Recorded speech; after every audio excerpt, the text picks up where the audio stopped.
ಪ್ರೀತಿಯ ದೇವರ ಮಕ್ಕಳೇ, ನೀನು ಒಂದ್ರೆ ಯೇಸುವಿನ ಹತ್ರ ಬರ್ಲತ್ತಿದೆ ನಮ್ಮದು ಮುಖ್ಯ ಅಲ್ಲ, ನೀನು ಯಾವ ತರ ಬರ್ಲತ್ತಿದೆ ಅದು ಬಹಳ ಪ್ರಾಮುಖ್ಯತೆ ಅದ. 11:30 ಪ್ರೇಯರ್ ಅದ ಅಂತಂದ್ರೆ ಬಾರಕ್ ಬಂದ್ರೆ ಏನು ಪ್ರಯೋಜನ ಇಲ್ಲ, ಏನು ಪ್ರಯೋಜನ ಇಲ್ಲ. ಒಂದು ವೇಳೆ ನಿನಗೆ ನಾ ಸರಿಪಡಿಸಿಲ್ಲ ಅನ್ಕೋ, ನೀನು ಹೊಂಟೋಯ್ತಿ ಒಂದ್ ದಿವಸ ಈ ಸಭೆ ಬಿಟ್ಟು ನಾನು ಹೊಂಟೋಯ್ತೀನಿ. ನನ್ನಂತವ್ರು 100 ಮಂದಿ ದೇವರಿಗೆ ಸಿಗ್ತಾರೆ, ನನ್ನಂತವ್ರು 100 ಮಂದಿ ದೇವರಿಗೆ ಸಿಗ್ತಾರೆ.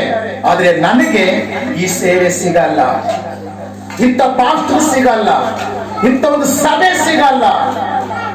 ನಮ್ಗೆ ದೇವರು ಕೊಟ್ಟಿರುವಂತ ಮಕ್ಕಳನ್ನ ಅವ್ರು ಏನ್ ತಪ್ಪು ಮಾಡತಾರೆ ಅಂತ ತಿಳ್ಕೊಂಡು ಅವ್ರಿಗೆ ಸರಿಯಾದಂತ ಹಾದಿಯಲ್ಲಿ ನಾನು ನಡೆಸಿದರೆ ನನ್ನ ಸೇವೆ ಅಭಿವೃದ್ಧಿ ಆಗ್ತದೆ, ನನ್ನ ಸಭೆ ಬೆಳೀತದೆ.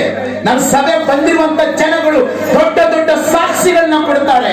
ನನ್ನ ಸಭೆಗೆ ಬಂದಿರುವಂತ ಜನಗಳು ಜೀವಿತದಲ್ಲಿ ಅನೇಕ ಅದ್ಭುತಗಳನ್ನ ನಾನು ನೋಡ್ತೇನೆ. ನಾನು ಇಷ್ಟ ಬಂದಾಗ ನಾನು ನಡ್ಕೊಂತೀನಿ ಪಾಸ್ಟ್ರೆ, ನಿನ್ ಜೊತೆ ಇರ್ತೀನಿ ಅಂದ್ರೆ ಆಗಲ್ಲ ರೀ, ಆಗಲ್ಲ. ಒಂದೇ ಫ್ಯಾಮಿಲಿ ಆಗಲ್ಲ.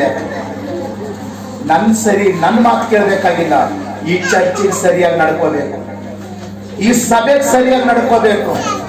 ನಮಗ್ ಸಡವೇರೆ ಗೊತ್ತು, ನಾಳೆಗೆ ಐತಾರ ಅಂತಂದ್ಬಿಟ್ಟು ನಾವು 11:30 ಬಳಿಕೆ ನಾವು ಚರ್ಚೆಗೆ ಬರಬೇಕು. ನಿನಗೆ ಯಾವುದೇ ವಿರೋಧ ನಿಂತ್ಕೊಂಡ್ರು ಕೂಡ ದೇವರು ನಿನ್ನ ಪಕ್ಷದಲ್ಲಿದ್ದು ನಿನಗಾಗಿ ಯುದ್ಧ ಮಾಡ್ತಾನೆ.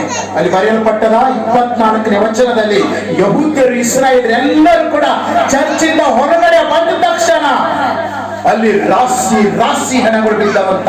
ಅಲ್ಲಿ ಬರೆಯಲ್ಪಟ್ಟದ ಜೀವದಿಂದ ಇರುವಂತ ಒಬ್ಬರು ಕೂಡ ಅಲ್ಲಿ ಕಾಣಿಸ್ಕೊಂಡಿಲ್ಲ. ದೇವರು ಭಸ್ಮ ಮಾಡಕ್ ಬಿಟ್ಟಿದ್ದಾನೆ. ಯೆಹೋಶುವ ಭಟ್ಟರು ಒಬ್ಬನ ಮಾತು ಕೇಳಿದಾರೆ, ಯೆಹೋಶುವ ಭಟ್ಟರ ಮಾತಿಗೆ ವಿಧೇಯರಾಗಿದ್ದಾರೆ, ಅಧೀನರಾಗಿದ್ದಾರೆ. ಯೆಹೋಶುವ ಭಟ್ಟರಿಗೆ ಮರ್ಯಾದೆ ಕೊಟ್ಟಿದ್ದಾರೆ, ಗೌರವ ಕೊಟ್ಟಿದ್ದಾರೆ. ದೇವರು ನೇಮಿಸಿರುವಂತ ಸೇವಕರು. ಸತ್ಯವಾಗಿ ಹೇಳ್ತೀನಿ, ನನಗೆ ಪರಿಚಯ ಆಗಿರೋರ್ನ ಒಬ್ಬರನ್ನು ಕೂಡ ಕಳ್ಕೊಳಕ್ ನಾ ಇಷ್ಟಪಡಲ್ಲ. ನನಗೆ ಪರಿಚಯ ಆಗಿರೋರ್ನ ಒಬ್ಬರು ಮನಸ್ಸನ್ನ ನೋಯಿಸ್ಲಕ್ ನಾ ಇಷ್ಟಪಡಲ್ಲ. ಆದ್ರೆ ಸಭೆಗೆ ವಿರುದ್ಧವಾಗಿ ನಡ್ಕೊಂಡ್ರೆ ಅದನ್ನ ಸಹಿಸ್ಕೊಡಂತ ಚಾನ್ಸೇ ಇಲ್ಲ ಈ ಸಭೆ ಒಳಗಡೆ.